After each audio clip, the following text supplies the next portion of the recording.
Hello students. आज class +1 unit number 1 physical world and measurements के lecture number 19 में हमारा टॉपिक है to derive the formula by dimensional analysis part 2। Part 1 lecture number 18 में हमने cover किया था, तो आज भी उसी कंसेप्ट पे बेस्ड कुछ न्यूमेरिकल्स ट्राई करेंगे। अब जैसा कि आप देख रहे हो कि इन न्यूमेरिकल्स में न्यूमेरिकल नंबर 1 में हमें क्या गिवन है, velocity of light c, Planck's constant h and gravitational constant g are taken to be fundamental quantities, then express mass in terms of these quantities। तो हमने मास की value in terms of speed of light, Planck's constant, gravitational constant की term में लिखनी है। तो concept वही है कि let mass directly proportional to c raise to power x। अब यहाँ पे हमने पावर एक्स वाई जेड क्यों लिया है, क्योंकि बेस c आ गया ना, तो कन्फ्यूजन को अवॉइड करने के लिए तो हमने एक्स वाई जेड पावर्स ले ली है ना, c की पावर x ले ली, h की पावर y, ग्रेविटेशनल कांस्टेंट की पावर z। अब इनको कंबाइन किया, जैसे पीछे सीखा हमने। कंबाइन करने के बाद हमने कांस्टेंट ऑफ प्रोपोर्शनैलिटी हटा के डायमेंशनलेस कांस्टेंट के लिख दिया, इक्वेशन नंबर 4। अब इसके बाद हम क्या करेंगे, लेफ्ट हैंड साइड और राइट हैंड साइड पे डायमेंशनल फार्मूला सब्स्टिट्यूट करेंगे ना। ये मास के लिए, ये स्पीड ऑफ लाइट के लिए, ये प्लैंक्स कांस्टेंट के लिए, ये ग्रेविटेशनल कांस्टेंट के लिए, उसकी पावर्स ये, तो इनको सॉल्व करेंगे। अब यहाँ से अप्लाई करेंगे प्रिंसिपल ऑफ होमोजेनिटी, क्योंकि इक्वेलिटी साइन है, तो जितनी पावर लेफ्ट साइड पे मास की है उतनी राइट साइड पे भी मास की है, लेंथ के साथ। तो ये इक्वेशंस बन गई ना 5, 6 एंड 7। अब इन इक्वेशंस को कैसे सॉल्व किया है, तो after solving these equations x की वैल्यू 1/2, y की 1/2, z की -1/2 आ गई।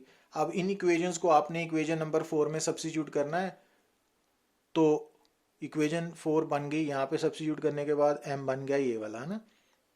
अब c की पावर पॉजिटिव है, h की भी पॉजिटिव है, g नेगेटिव है, वो नीचे आ गया, और k क्या लेना है आपने 1, तो ये बन गया मास का फार्मूला।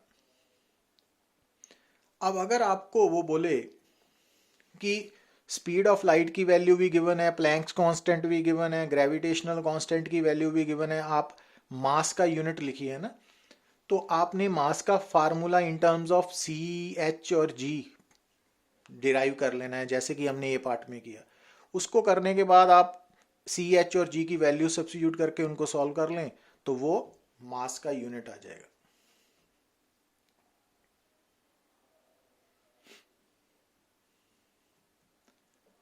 अगेन सेम कंसेप्ट कि if energy E, velocity V, time T are chosen to be fundamental quantities, then express surface tension sigma in terms of these quant, है ना। तो हमने let sigma depends upon E raise to power A, velocity raise to power B, time raise to power C, इनको combine कर लिया।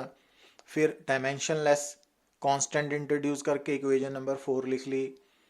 अब dimensional formula दोनों sides पे लिख ले। सिग्मा सरफेस टेंशन का फार्मूला है ml0t-2, एनर्जी का, वेलोसिटी का, टाइम का, पावर्स, सॉल्व किया।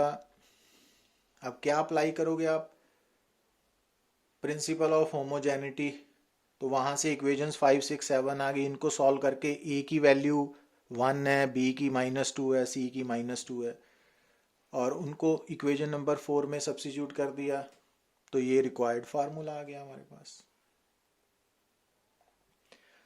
मीन्स अप्रोच कंसेप्ट सेम है, बट प्रॉब्लम कहाँ पे आई थी, जैसे मैंने पिछले लेक्चर में बताया कि आपको डायमेंशनल फार्मूलाज याद होने चाहिए डिफरेंट फिजिकल क्वांटिटीज के।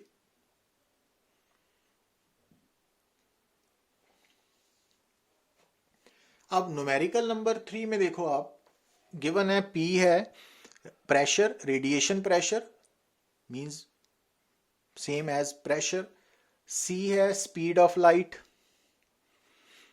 क्यू है radiation energy per unit area per unit time. आप ध्यान से देखिए, तो पी तो क्योंकि प्रेशर है तो प्रेशर वाला डायमेंशनल फार्मूला लिख लिया, सी स्पीड ऑफ लाइट है तो स्पीड वाला फार्मूला आ गया।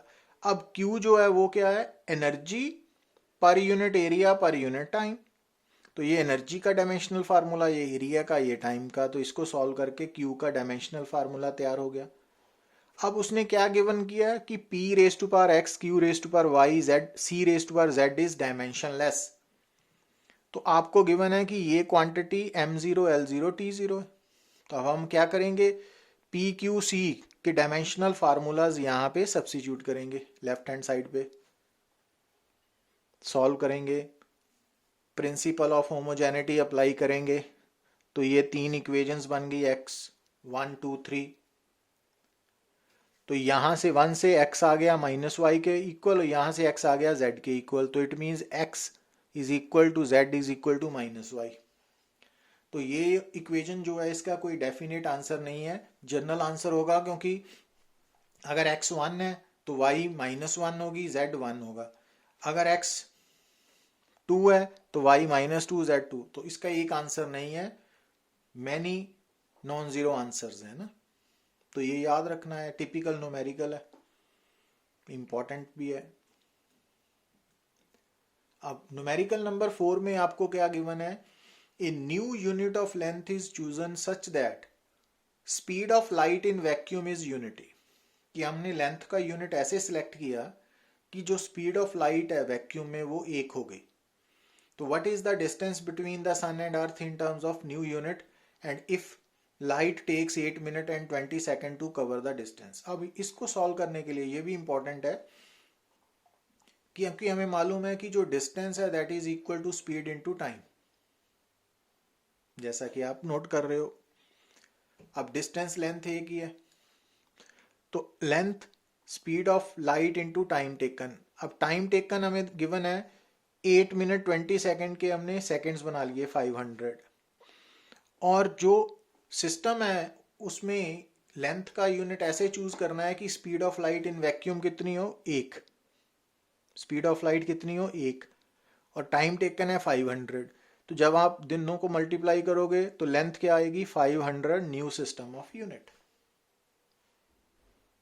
तो नए सिस्टम में जिसमें स्पीड ऑफ लाइट 1 है उसमें लेंथ का यूनिट क्या होगा, 500 न्यू सिस्टम ऑफ यूनिट। तो ये आंसर है। न्यूमेरिकल नंबर 5 में अगेन यूनिट ऑफ फोर्स हमें गिवन है किलो न्यूटन, टाइम गिवन है मिली सेकेंड, पावर गिवन है kilowatt, what would be the unit of length.